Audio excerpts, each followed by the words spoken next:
రామచంద్ర గారు ఏమంటారు? మహానాడు చాలా అట్టహాసంగా గ్రాండ్గా జరుగుతుంది. 2 days బాగా సక్సెస్ అయింది. 3వ రోజు కూడా సక్సెస్ అవ్వబోతోంది అని కూడా మాట్లాడారు. 5 లక్షల మంది వివిధ జిల్లాల నుంచి కూడా తరలి వస్తున్నారు. మీ ఒపీనియన్ ఏంటి మహానాడు పైన? అసలు తెలుగుదేశం పార్టీ యొక్క మహానాడు ఆ పార్టీ అధినేతకు, వాళ్ళ కుటుంబానికి, వాళ్ళ కోటరీకి, వాళ్ళ వర్గానికి పండగేమో కానీ ఆంధ్రప్రదేశ్ రాష్ట్రానికి కానీ ఆంధ్రప్రదేశ్ ప్రజలకు మాత్రం కాదమ్మా. ఎందుకని?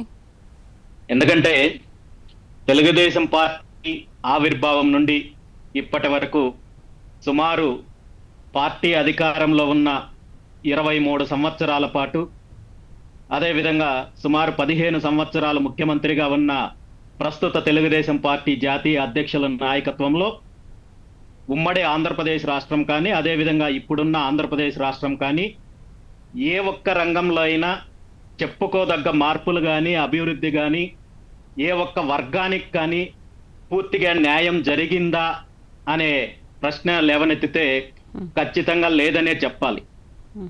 ఇంకొక విషయం చెప్పాలంటే, బహుశా ఆంధ్రప్రదేశ్ రాష్ట్రంలో తెలుగుదేశం పార్టీకి వచ్చిన అవకాశము ఎక్కడా బహుశా వేరే ఏ పార్టీకి రాలేదు. అయినప్పటికీ కూడా ఈరోజు రాష్ట్రంలో ఏ ఒక్క వర్గానికి, ఏ ఒక్క రంగంలో కూడా పూర్తిగా అభివృద్ధి చేసే కార్యక్రమం అయితే తెలుగుదేశం పార్టీ చెయ్యడంలో విఫలమైందనే నేను చెప్పగలను. అంటే ఇప్పుడు ఏంటి, పార్టీ అధికారంలోకి వచ్చిన తర్వాత, కూటమి ఏర్పడిన తర్వాత ఈ 1 year పాటు వైఫల్యాలే ఉన్నాయంటారా?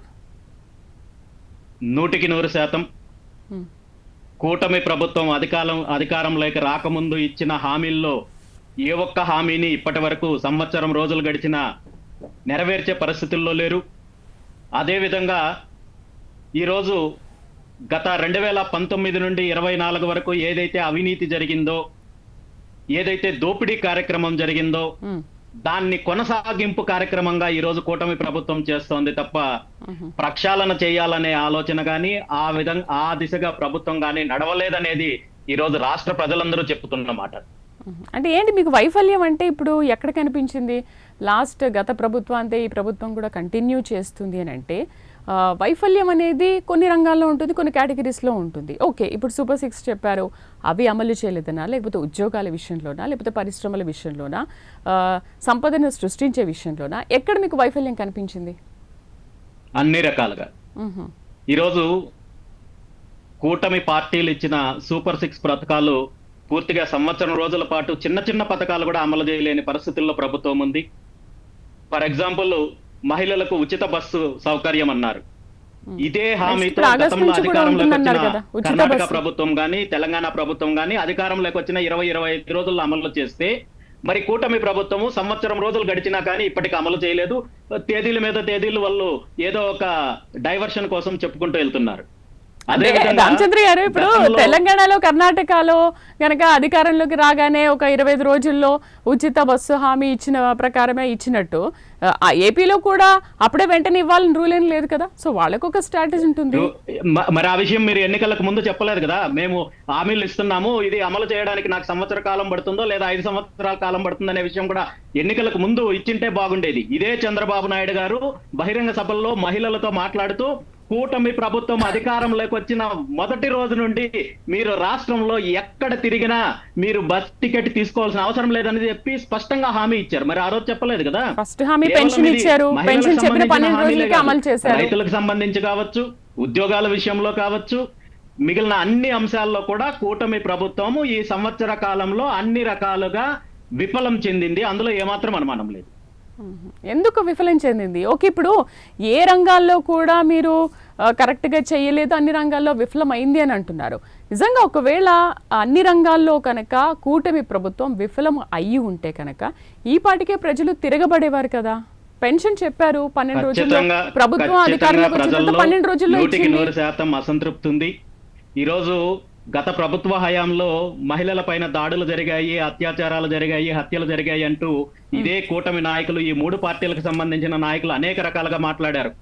అదే విధంగా జనసేన పార్టీకి సంబంధించిన పవన్ కళ్యాణ్ గారు అయితే సుమారు 30,000 మందికి పైగా మహిళలు మిస్ అయ్యారని చెప్పి మాట్లాడారు. మరి ఈ రోజు మీరు అధికారంలోకి వచ్చి సంవత్సరం రోజులైంది, ఏం చేస్తున్నారు?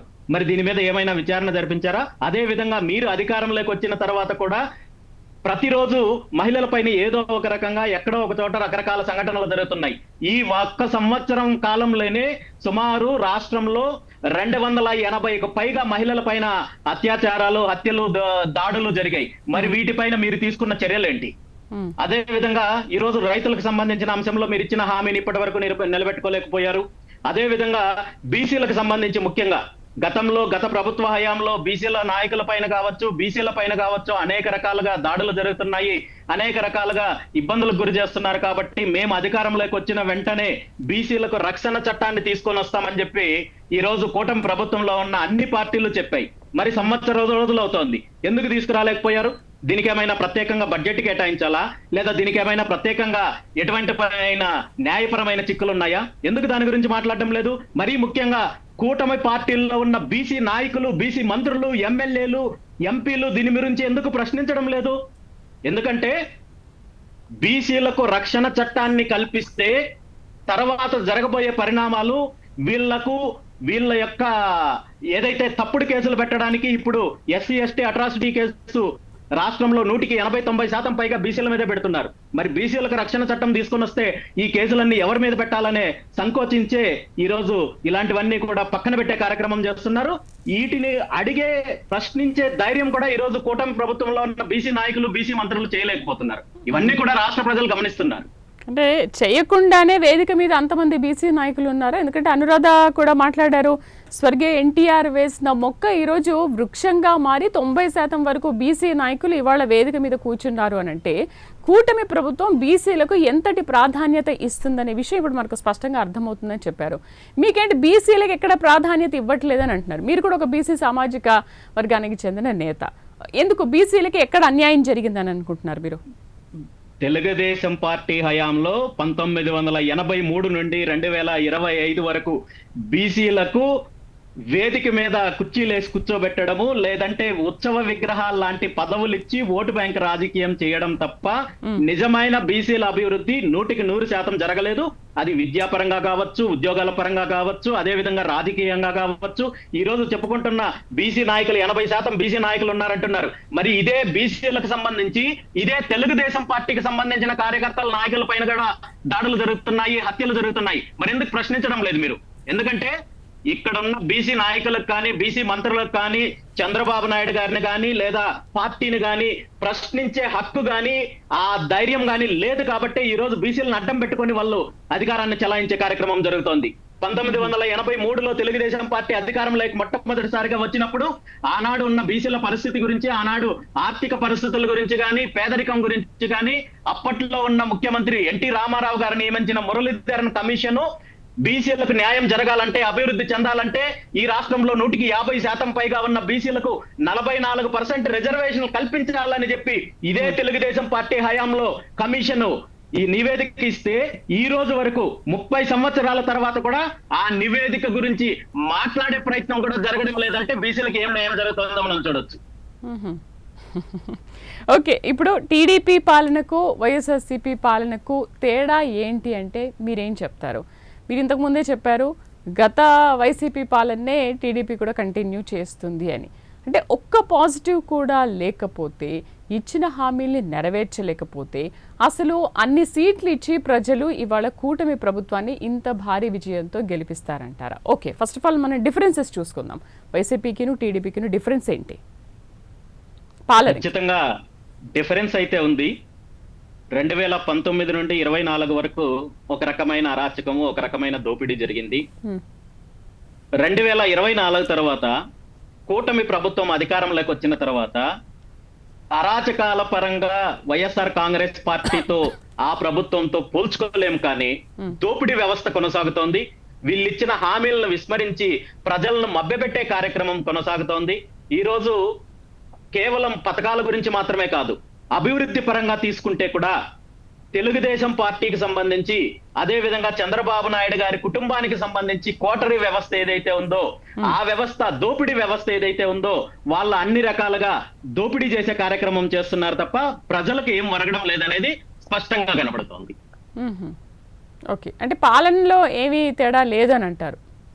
దోపిడీ డెఫినెట్ గా ఈ రోజు పోలీస్ వ్యవస్థ పరంగా తీసుకున్నా, రాష్ట్రంలో జరుగుతున్న అరాచకాలు అంటే మహిళల పైన దాడులు కావచ్చు, విద్యార్థుల పైన కావచ్చు, మిగిలిన అన్ని అంశాల్లో కావచ్చు, అదే విధంగా పథకాలు అమలు చేసే విధానంలో కావచ్చు, అదే విధంగా ఈరోజు రాష్ట్రానికి సంబంధించిన టెండర్లు, ప్రాజెక్టుల విషయాల్లో కూడా పూర్తిగా ఏవైతే గత ప్రభుత్వ హయాంలో దోచుకున్న వర్గాలు ఏవైతే ఉన్నాయో, కాంట్రాక్టర్లు ఎవరైతే ఉన్నారో వాళ్ళే ఈ రోజు కూడా కొనసాగుతున్నారు తప్ప మరొకటి కాదమ్మా. అంటే ఇప్పుడు అవినీతి పరులు ఉంటే గనక వాళ్ళని బయటికి తరిమేసి నీతి నిజాయితీగా ఉన్న వాళ్ళనే ఉంచుకుంటున్నారు. కూటమి ప్రభుత్వం లక్ష్యమే అది కదా. ఎవరైతే అవినీతి పరులు ఉంటారో వారిని మేము తరిమేస్తాము, నీతి నిజాయితీగా ఎవరైతే పనిచేస్తారో వాళ్ళని ఉంచుకుంటామని చెప్తున్నారు కదా. సేమ్ టైం అధికారులు కనుక అనిపిస్తున్నారు. అండ్ నిన్న ఇదొక విషయం కూడా మాట్లాడారు, కోవట్టులు ఉన్నారు. ఇప్పుడు తప్పించాము, ఈ ప్రభుత్వం వచ్చిన తర్వాత తప్పించామని ఒక్క కాంట్రాక్టర్ను కానీ ఒక్క ఉదాహరణ చూపించండి. మీరు పోలవరం విషయంలో కావచ్చు, అదే విధంగా రాజధానికి సంబంధించిన అంశంలో కావచ్చు, మిగిలిన కాంట్రాక్టర్ల విషయంలో కావచ్చు, అదే విధంగా గతంలో జరిగిన అవినీతి ఏదైతే ఎర్రచందనం పరంగా కావచ్చు, ఇసుక పరంగా కావచ్చు, గనుల పరంగా కావచ్చు, ఈ వీటన్నింటికి సంబంధించి భూముల పరంగా కావచ్చు, అటవీ భూములు దోచుకున్న వాళ్ళపైన కావచ్చు, మీరు ఎటువంటి చర్యలు తీసుకున్నారు? ఈ రోజు అటవీ భూములు దోచుకున్నారని చెప్పి స్పష్టంగా నివేదికలు వచ్చాయి. అదే విధంగా ప్రభుత్వానికి సంబంధించి 1000 ఎకరాలు దోపిడీ చేశారు జగన్మోహన్ రెడ్డి ప్రభుత్వంలో ఉన్న పెద్దలని చెప్పి స్పష్టంగా నివేదికలు వచ్చాయి. అదే విధంగా లిక్కర్ స్కామ్కి సంబంధించి ఎవరో చిన్న చితకా వాళ్ళని అరెస్ట్ చేస్తున్నారు, కానీ దీని వెనక ఉన్న ప్రధాన సూత్రధారులని పూర్తిగా పక్కన పెట్టారు. అదే విధంగా ఎర్రచందనంకి సంబంధించి గత 5 సంవత్సరాల్లో 1000 కోట్ల రూపాయలు వెంకటేశ్వర స్వామికి సంబంధించిన సంపదని కొల్లగొట్టారని మీ దగ్గర పూర్తి ఆధారాలు ఉన్నాయన్నారు. మరి వీటన్నింటిపైన ఏం చర్యలు తీసుకున్నారు? నిజంగా అవినీతి చేసిన వాళ్ళని పక్కన పెట్టి ఎవరైతే మిమ్మల్ని దూషించారో, ఎవరైతే మిమ్మల్ని తప్పుగా మాట్లాడారో వాళ్ళందరి మీద చర్యలు తీసుకుంటున్నారు.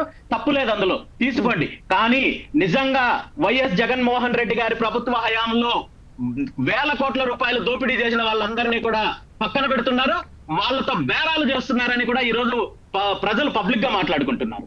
దానికి సమాధానం చెప్పాల్సిన బాధ్యత కూటమి ప్రభుత్వం పైన, కూటమి పెద్దల పైన ఉంది. అండ్ నిన్న లోకేష్ కూడా ఒక 6 తీర్మానాలు కూడా చేశారు. ఏంటది? తెలుగు జాతి విశ్వఖ్యాతి, యువగళము, స్త్రీ శక్తి అంటూ. మీరు మహిళలకు అసలు రక్షణ లేదు అని అంటున్నారు. మహిళలకు సంబంధించి ఎటువంటి పాలసీలు తీసుకొస్తాము, స్త్రీ శక్తి అనేది దానికి ఏ విధంగా దోహదపడుతుంది అనేది నిన్న వివరించారు. అండ్ పేదల సేవలో సోషల్ రీఇంజనీరింగ్ అన్నదాతకు అండగా ఉంటుంది, కార్యకర్త అధినేత. అంటే ఇవాళ ఒక కార్యకర్త దగ్గర నుంచి కూడా ఎంపీ ఎమ్మెల్యేల వరకు కూడా అసలు కూటమిలో ఎలాంటి ప్రాధాన్యత ఇస్తున్నారనే విషయాన్ని వాళ్ళ మాటలో చాలా స్పష్టంగా చెప్తున్నారు.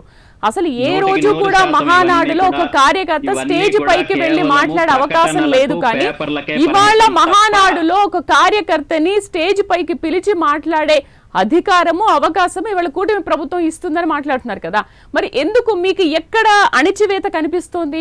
ప్రతి ఒక్కరిని కూడా కార్యకర్తల్ని తమ దేవుళ్ళుగా భావిస్తున్నారు. అండ్ మరొక విషయం ఏంటంటే, కూటమి ప్రభుత్వంలో చంద్రబాబు నాయుడు పదే పదే చెప్తున్నారు, కార్యకర్తల్ని ఎవరిని నెగ్లెక్ట్ చేయొద్దు, వాళ్ళని కూడా, కింది స్థాయి వ్యక్తులను కూడా మనం గౌరవించాలి, వాళ్ళ సలహాలు సూచనలు కూడా తీసుకోవాలి అని చెప్పి పదే పదే మాట్లాడుతున్నారు. మీకు ఎక్కడ అణిచివేత కనిపించింది?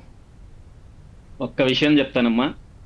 తెలుగుదేశం పార్టీ గురించి, పార్టీ విధానాల గురించి, ఆ పార్టీ యొక్క కార్యకర్తల గురించి నేను మాట్లాడడం కరెక్ట్ కానప్పటికీ మీరు ప్రస్తావించారు కాబట్టి నేను మాట్లాడుతున్నాను.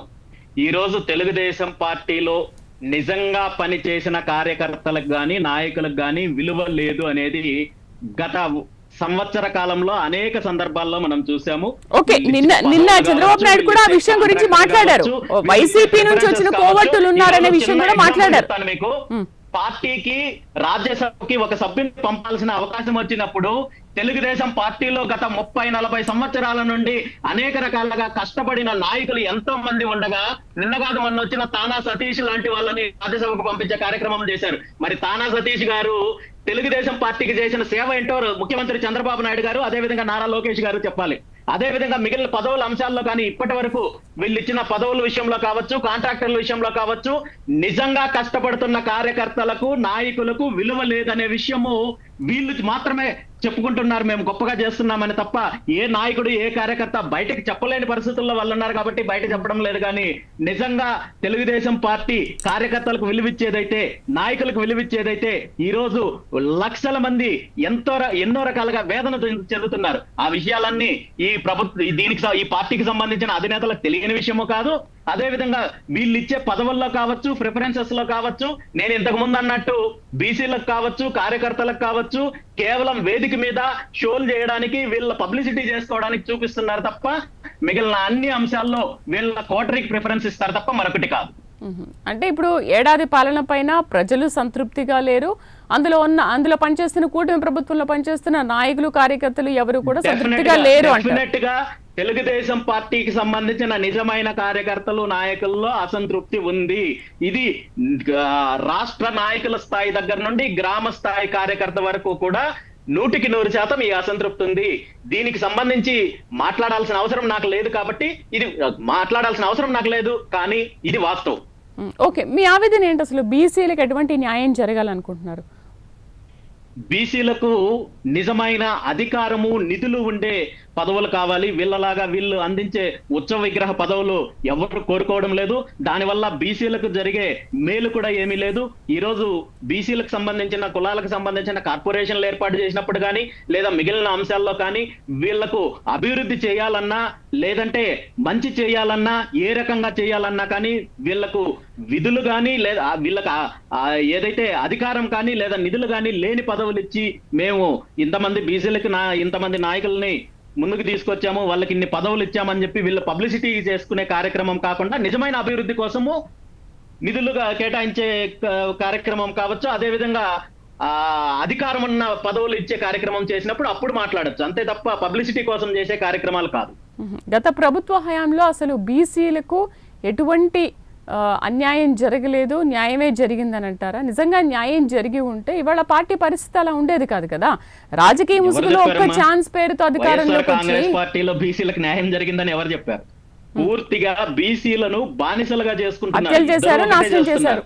వైఎస్ఆర్ కాంగ్రెస్ పార్టీ అయినా, తెలుగుదేశం పార్టీ అయినా బీసీలను ఆ పార్టీలు, ఆ కుటుంబాల యొక్క బానిసలుగా పరిగణిస్తున్నారు.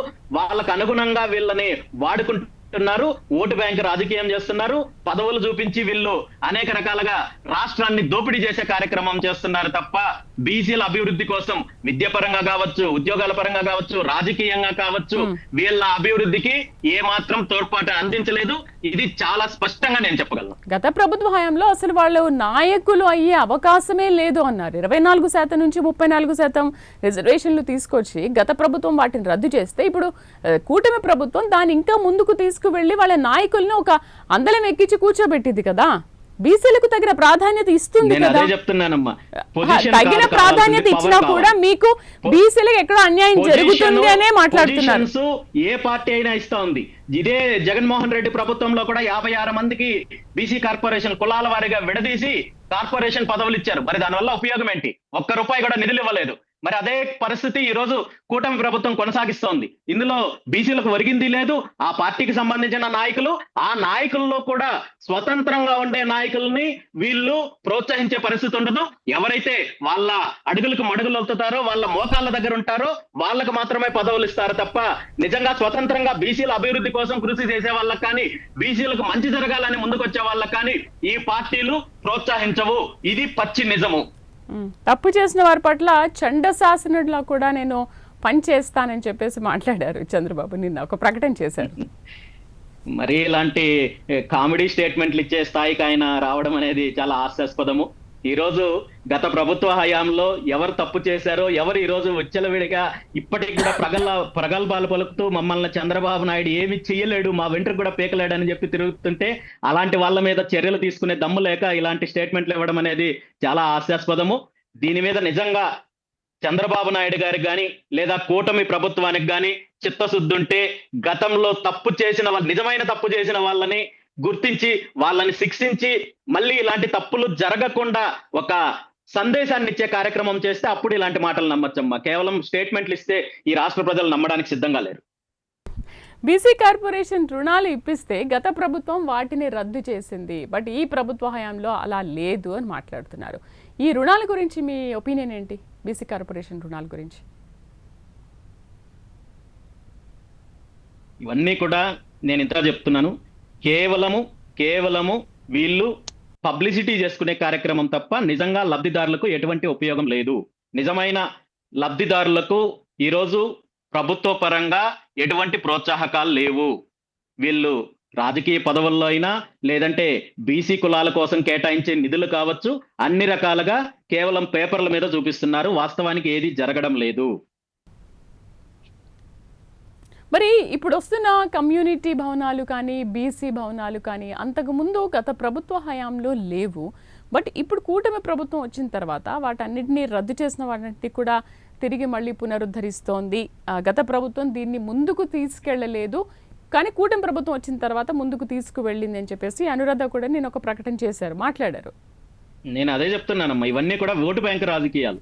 మేము భవనాలు ఇచ్చాము లేదా పదవులు ఇచ్చాము, సో కమ్యూనిటీ భవనాల వల్ల జాతీయులు లేదంటే బీసీ వర్గాలు ముందుకొచ్చి అభివృద్ధి చెందేది ఇదేం లేదు. కాకపోతే కొంతవరకు ప్రోత్సాహాన్ని కల్పించినప్పటికీ కూడా పూర్తిగా అభివృద్ధి చెందడానికి కానీ లేదా పూర్తిగా అన్ని రంగాల్లో ముందుకు రావడానికి కానీ వీళ్ళు చిత్తశుద్ధితో పనిచేస్తే మరోలా ఉంటుంది తప్ప ఇవన్నీ కూడా పబ్లిసిటీ కార్యక్రమాలు. ఓకే, ఇప్పుడు ఆయన జాతీయ అధ్యక్షుడు అయ్యాడు. ఇప్పుడు వర్కింగ్ ప్రెసిడెంట్గా లోకేష్ పట్టాభిషేకం కూడా ఇవాళ ఉండనుంది అని కూడా మాట్లాడుతున్నారు. ఏమో ఇన్ కేస్ వర్కింగ్ ప్రెసిడెంట్ అయిన తర్వాత పార్టీ బాధ్యతలన్నీ ఆయన తీసుకున్న తర్వాత మార్పు రావచ్చేమో. ఆ పార్టీ ఎవరిని అధ్యక్షుని చేయాలి, ఎవరిని వర్కింగ్ ప్రెసిడెంట్ చేయాలనేది ఆ పార్టీకి సంబంధించిన నిర్ణయం అమ్మా. కాకపోతే ఇక్కడ నేను ఒక్క విషయం స్పష్టంగా చెప్పగలను. తెలుగుదేశం పార్టీ అనేది వారసత్వ రాజకీయాన్ని కొనసాగిస్తున్న పార్టీ. అందులో నారా లోకేష్ నాయుడు గారికి ఎప్పుడు ఆ మేనేజ్మెంట్ కోటాలో సీట్ రిజర్వ్ అయి ఉంటుంది. అతనికి ఏ సీట్ కావాలంటే, ఏ చైర్ కావాలంటే ఆ చైర్ తీసుకునే రిజర్వేషన్ కోటా ఆయనకు ఉంటుంది. Sorry, management quota. ఇక్కడ మేనేజ్మెంట్ కోటా అని ఎందుకంటున్నానంటే, ఇప్పటి వరకు మామూలుగా మనము కాలేజీల్లోనో లేదంటే ఏదైనా కోర్సుల్లో జాయిన్ అవ్వడానికి మేనేజ్మెంట్ కోటా గురించి విన్నాం. కానీ తెలుగుదేశం పార్టీలో అది రాజకీయంగా కూడా మేనేజ్మెంట్ కోటా ఉంటుంది అని చెప్పడానికి నారా లోకేష్ గారే ఒక ఉదాహరణ. సో నారా లోకేష్ గారు ఇప్పుడున్న జాతీయ ప్రధాన కార్యదర్శి పదవి కావచ్చు, రేపొద్దున్నే చేపట్టబోయే working president or executive president లేదా జాతీయ ప్రెసిడెంట్ ఏదైనా అక్కడ పాజిబుల్ ఉంటుంది. ఎందుకంటే వారసత్వ పార్టీ కాబట్టి, వారసత్వాన్ని కొనసాగిస్తున్న పార్టీ కాబట్టి అందులో ప్రత్యేకంగా ఆశ్చర్యపోవాల్సిన అంశం అయితే కాదమ్మా. నిన్న సీఎం చంద్రబాబు కూడా ఒక మాట మాట్లాడారు. అంటే పార్టీలో కూడా కోవర్టులు ఉన్నారు, వైసీపీ నుంచి టీడీపీకి వచ్చిన కోవర్టులు ఉన్నారు, వాళ్ళని అక్కడి నుంచి ఆ పార్టీలోంచి ఇక్కడికి పంపించి వాళ్ళ పని చేసుకోవడానికి ఇలా చేస్తున్నారు, ఇలాంటివి నేను ప్రోత్సహించను, వాళ్ళ పని కూడా నేను చేస్తాను అని మాట్లాడుతున్నారు. కోవర్టుల విషయంలో మీ ఒపీనియన్? కోవర్టుల విషయం అనేది పక్కన పెడితే తెలుగుదేశం పార్టీకి అన్ని స్థాయిల్లో లోపాయకారి ఒప్పందాలు ఉన్నాయి, చీకటి రాజకీయాలు ఉన్నాయి, చీకటి ఒప్పందాలు ఉన్నాయి అనేది గ్రామ స్థాయి నుండి రాష్ట్ర స్థాయి వరకు తెలుసు. అంటే ప్రతిసారి నేను చిత్తూరు జిల్లాకు సంబంధించిన అంశమో లేదంటే అన్నమయ్య జిల్లాకు సంబంధించిన రాయలసీమ అంశం తీసుకొచ్చినప్పుడు అది నా వ్యక్తిగతంగా మాట్లాడుతున్నాను అంటారు కాబట్టి నేను కొన్ని పేర్లు చెప్పడం లేదు, కొన్ని ఉదాహరణలు కూడా చెప్పదలుచుకోలేదు. కానీ ఈ విషయం ప్రజలకు స్పష్టంగా తెలుసు. తెలుగుదేశం పార్టీలో ఈ రోజు ఉన్న నాయకుల గురించి, కార్యకర్తల గురించి మాట్లాడుతున్నారు. కానీ మా ప్రాంతంలో ఇదే పార్టీ అధ్యక్షులు ముఖ్యమంత్రి చంద్రబాబు నాయుడు గారికి కూడా లోపాయకారి ఒప్పందాలు ఉన్నాయి. దాని ప్రకారం గతంలో అనేక సంఘటనలు జరిగాయని కూడా చెప్పుకుంటున్నారు. సో వీటన్నింటి గురించి మాట్లాడాల్సి వస్తే చాలా ఉన్నాయి. వాటి గురించి ఇప్పుడు మాట్లాడే సందర్భం కాదు. వలసల్ని ప్రోత్సహిస్తున్నారని అంటున్నారు. మీరు చెప్పినట్టు ఇంతకు ముందు పార్టీలో నిజంగానే చాలా అసంతృప్తి ఉంది, అక్కడి నుంచి వచ్చిన వాళ్ళకేమో పెద్దపీట వేస్తున్నారు, అసలు ఎప్పటి నుంచో ఉన్న వాళ్ళకి మాత్రం ఏమీ చెయ్యట్లేదు అని చెప్పేసి. మరోవైపు అసంతృప్తి తెలుగుదేశం పార్టీ నాయకులు, కార్యకర్తలు అందరిలో ఉందన్నమాట. ఎందుకంటే గత 30 సంవత్సరాల నుండి పనిచేస్తున్న కార్యకర్తలకు గాని నాయకులకు గాని ఇచ్చే విలువ కంటే కూడా పక్క పార్టీల నుండి వస్తున్న వాళ్ళు, ప్యాకేజీలతో వస్తున్న వాళ్ళకే ఎక్కువ ప్రిఫరెన్స్ ఉండదనేది తెలుగుదేశం పార్టీలో ప్రతి ఒక్కరికి తెలిసిన అంశమే. దానికి అనేక ఉదాహరణలు ఉన్నాయి. నేను ఇప్పుడు చెప్పిన రాజ్యసభ సీటు కేటాయింపు దగ్గర నుండి గ్రామ స్థాయి పదవుల కేటాయింపు వరకు ఎవరైతే వలసల్లో వస్తారో, ఎవరైతే ప్యాకేజ్ తో వస్తారో వాళ్ళకి ఎక్కువ ప్రిఫరెన్స్ ఇస్తున్నారు తప్ప పార్టీ కోసం పనిచేసే వాళ్ళకి ఇవ్వడం లేదు. అది ఆ పార్టీ విధానమో ఆ పార్టీ ఇష్టం, నేను చెప్పాల్సిన అవసరం లేదు. అంటే ఇక్కడ ప్యాకేజ్ల పరంగా నడుస్తుందంటారా పార్టీలో? డెఫినెట్ గా ఇందులో ఖచ్చితంగా చీకటి ఒప్పందాలు ఉంటాయి. ప్రతి అంశంలో కూడా దీని వెనక వేరే ఏ పదాలు వాడినా కానీ దీని వెనక రాజకీయము అదే విధంగా వర్గ రాజకీయము, చీకటి ఒప్పందాలు ఇవన్నీ కూడా కలిసి ఉంటాయి. మరి ప్యాకేజీ అని అంటున్నారు, వలస పక్షులు వస్తుంటారు పోతూ ఉంటారంటారు, ఎప్పటి నుంచో ఉన్న కార్యకర్తలు మాత్రమే ఇక్కడ శాశ్వతంగా ఉంటారని అంటున్నారు. ఏంటంటే ఇప్పుడు ప్యాకేజీ తీసుకొని వాళ్ళ పని అయ్యేంత వరకు ఉండి వెళ్ళిపోతున్నారా? కరెక్ట్. ఇది చంద్రబాబు నాయుడు గారు చాలా వాస్తవం మాట్లాడారు. అంటే వలస పక్షులు వస్తారు, పోతారు. ప్యాకేజీలు ఇస్తారు, పదవులు తీసుకుంటారు, అన్ని రకాలుగా అధికారాన్ని అనుభవిస్తారు. అధికారం అవ్వగానే వాళ్ళు వెళ్ళిపోతారు. కార్యకర్తలు మాత్రం మీరు ఎప్పుడు అధికారంలో ఉన్నా మీరు కార్యకర్తలు రోడ్డు మీద పనిచేయండి, అదే విధంగా ప్రతిపక్షంలో ఉన్నప్పుడు కూడా మీరు రోడ్డు మీద పనిచేయండి. ఇది కార్యకర్తలకు చంద్రబాబు నాయుడు గారు ఒక స్పష్టమైన సందేశాన్ని ఇచ్చారు. దాన్ని అర్థం చేసుకోవాల్సింది పార్టీ కోసం పనిచేసే కార్యకర్తలు, నాయకులు అర్థం చేసుకోవాలి. భారత చైతన్య యువజన పార్టీ అధ్యక్షులుగా ఉన్నారు మీరు. ఏంటి అసలు మీ పార్టీ లైన్ ఏంటి? మీరు ఏం చేయాలనుకుంటున్నారు? మీరు ఏం కోరుకుంటున్నారు మీ పార్టీ నుంచి? ఈ రాష్ట్రంలో ప్రత్యామ్నాయ రాజకీయం కావాలి. ఈ రెండు పార్టీలు, ఈ రెండు కుటుంబాల వల్ల గత దశాబ్దాల కాలం నుండి రాష్ట్రాన్ని దోపిడీ చేశారు, రాష్ట్ర వనరుల్ని, రాష్ట్ర సంపదని దోపిడీ చేశారు తప్ప ఏ ఒక్క వర్గానికి న్యాయం జరగలేదు. ఏ ఒక్క రంగంలో కూడా ఈ రాష్ట్రం అభివృద్ధి చెందడం లేదు. వీళ్ళు దొంగలు ఊర్లు పంచుకున్నట్టు ఒకరు మార్చి ఒకరు అధికారం లేకొచ్చి వాళ్ళ మీద వీళ్ళు, వీళ్ళ మీద వాళ్ళు ఆరోపణలు చేసుకుంటున్నారు తప్ప నిజంగా జరిగిన తప్పుని ప్రశ్నించేది కానీ, లేదంటే దాన్ని చేసిన అవినీతిని కక్కించే ప్రయత్నం కానీ ఆ పార్టీ అధికారంలో ఉన్నప్పుడు చేయరు, ఈ పార్టీ అధికారంలో ఉన్నప్పుడు చేయరు. వీళ్ళకి ఖచ్చితంగా ఒక లోపాయికారి ఒప్పందం అయితే ఉంటుంది. డెఫినెట్ గా ఇక్కడ ఒక చీకటి రాజకీయాలు, ఒక రకమైన ఏదైతే వీళ్ళు లోపాయికారి ఒప్పంద రాజకీయాలు జరుగుతున్నాయి, ఈ రెండు కుటుంబాల వల్ల ఈ రాష్ట్రం బాగుపడలేదు. కాబట్టి ప్రత్యామ్నాయ రాజకీయం కావాలి, ప్రజా రాజకీయం కావాలి. ఈ మాఫియా రాజకీయం నుండి రాష్ట్రాన్ని బయటకు తీసుకురావాలి. బీసీలకు మంచి జరగాలి, రైతులకు మంచి జరగాలి, యువతకు మంచి జరగాలి, మహిళలకు మంచి జరగాలి, అన్ని వర్గాలకు మంచి జరగాలనేదే బీసీవై పార్టీ ఉద్దేశం. మీరేంటి అంటే యువతని ఏ విధంగా ప్రోత్సహిస్తున్నారు? యువతకి ఏ విధంగా అండగా ఉండాలి అని అనుకుంటున్నారు? డెఫినెట్ గా ఈరోజు పార్టీ ఆవిర్భావానికి ముందు నుండి కూడా యువత విషయంలో బీసీవై పార్టీకి ఒక స్పష్టమైన విధానం ఉంది. ఈ రాష్ట్రానికి సంబంధించిన యువతకి అన్ని స్థాయిల్లో అన్ని రకాలుగా నైపుణ్యం ఉన్నప్పటికీ కూడా, స్కిల్డ్, అదే విధంగా అన్ని రకాలుగా విద్యార్హతలు ఉన్నప్పటికీ కూడా ఇక్కడ ఉద్యోగాలు చేసే అవకాశం కానీ, అదే విధంగా ఉపాధి కానీ లభించడం లేదు. కాబట్టి ఈ రోజు పక్క రాష్ట్రాలకు, పక్క దేశాలకు వలస వెళుతున్నారు. ఈ రాష్ట్రం అన్ని రకాలుగా పారిశ్రామికంగా అభివృద్ధి చెందడానికి అవకాశం ఉన్నప్పటికీ కూడా, అదే విధంగా వ్యవసాయ రంగంలో విప్లవాత్మకమైన మార్పులు తీసుకొని వచ్చి తద్వారా యువతకు ఉపాధి అవకాశాలు కల్పించే అవకాశం ఉన్నప్పటికీ కూడా వీళ్ళు పూర్తిగా దోపిడీ కార్యక్రమం చేస్తున్నారు. కాబట్టి ఈ రోజు రాష్ట్రానికి సంబంధించిన యువత పూర్తిగా వలసలు వెళ్లే కార్యక్రమం చేస్తున్నారు. కాబట్టి ఇక్కడ పారిశ్రామిక విధానంలో మార్పు తీసుకొని వచ్చి ఈ రాష్ట్రంలో వ్యవసాయ రంగంలో మార్పులు తీసుకొని వచ్చి అభివృద్ధి చేస్తే ఏ ఒక్క యువతి యువకుడు కూడా రాష్ట్రాన్ని వదిలిపెట్టి వెళ్లే పరిస్థితి ఉండదు. ప్రపంచంలోనే ఒక అత్యధికంగా, ప్రపంచంలోనే ఒక గొప్ప స్థాయిలో ఇక్కడ యువతకు ఉద్యోగ ఉపాధి అవకాశాలు లభించే అవకాశం ఉంటుంది. దీని మీద గతంలో అనేక కార్యక్రమాలు చేశాము. ఈ రాష్ట్రంలో ఉన్న నిరుద్యోగ యువకుల కోసము జాబ్ మేళా నిర్వహించడం జరిగింది. సుమారు 540 కంపెనీల ద్వారా జాబ్ మేళా నిర్వహించి అందులో 30,000 మందికి పైగా ఉద్యోగాలు కల్పించే కార్యక్రమం చేశాము. అదే విధంగా యువతకు సంబంధించిన మిగిలిన అంశాల్లో కూడా బీసీవై పార్టీ పోరాటం చేస్తుంది. అంటే ఇప్పుడు అందుకనే కదా Lokesh young and dynamic leader అని చెప్పేసి ఆయన ఇప్పుడు పార్టీ వర్కింగ్ ప్రెసిడెంట్గా ప్రకటించింది. నెక్స్ట్ జనరేషన్లో లోకేషే అంతా ఈ పార్టీని నడుపుతారు అని మాట్లాడారు.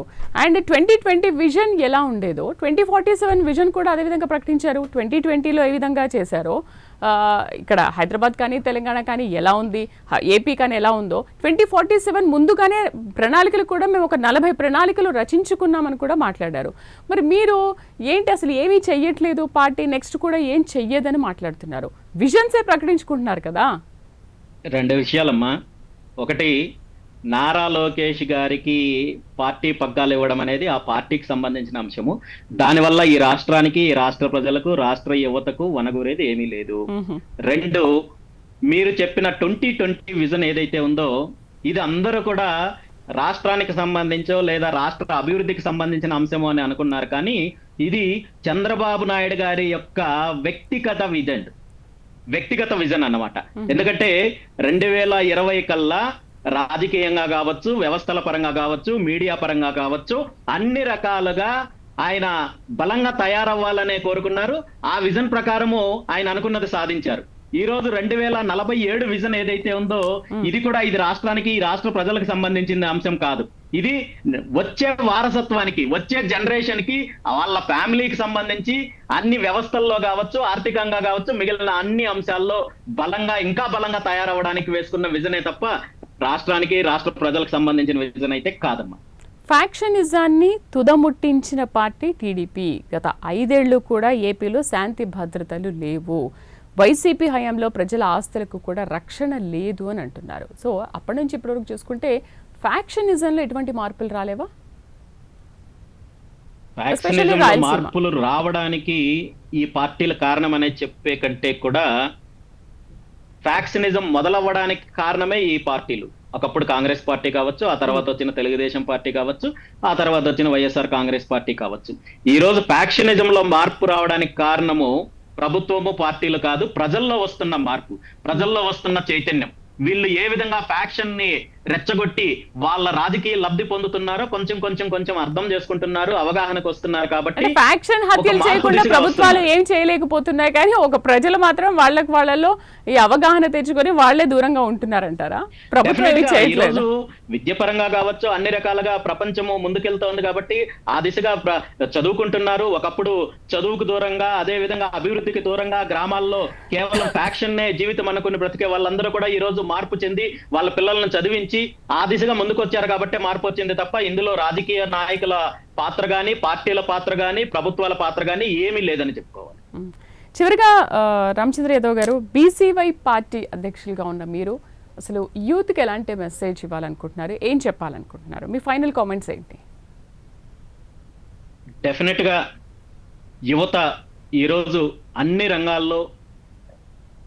రంగాల్లో ముందుకెళ్తున్నారు. కానీ ఇక్కడ అవకాశాలు లేకపోవడం వల్ల ఈరోజు అనేక రకాలుగా ఇబ్బంది పడే పరిస్థితి ఉంది. ఈరోజు ప్రభుత్వం ఉద్యోగాల పరంగా కావచ్చు, పారిశ్రామిక అభివృద్ధి పరంగా కావచ్చు, పూర్తిగా దోపిడీ కార్యక్రమం చేస్తున్నారు తప్ప, మీకు చిన్న ఎగ్జాంపుల్ చెప్పాలంటే ఈరోజు ప్రభుత్వం విడుదల చేసిన డిఎస్సి గత 5 సంవత్సరాలలో టీచర్ ఉద్యోగాలు, ఉపాధ్యాయ ఉద్యోగాలు భర్తీ చెయ్యలేదని చెప్పి గత ప్రభుత్వం పైన అనేక ఆరోపణలు చేసి, మేము అధికారంలోకి వచ్చిన వెంటనే మొట్టమొదటి సంతకము మెగా డిఎస్సి నిర్వహిస్తామని చెప్పిన కూటమి ప్రభుత్వము ఆ దిశగా మొదటి సంతకం పెట్టినప్పటికీ కూడా నోటిఫికేషన్ తీసుకురావడానికి సంవత్సర కాలం పట్టింది. జూన్ లో ఉంటాయని చెప్పారు. సంవత్సర కాలం తర్వాత నోటిఫికేషన్ తీసుకొని వచ్చి ఈ రోజు లక్షలాది మంది అభ్యర్థులను వేదనకు గురి చేస్తున్నారు. ఇందులో 3 అభ్యర్థులు ఆత్మహత్య చేసుకుని చనిపోయారు.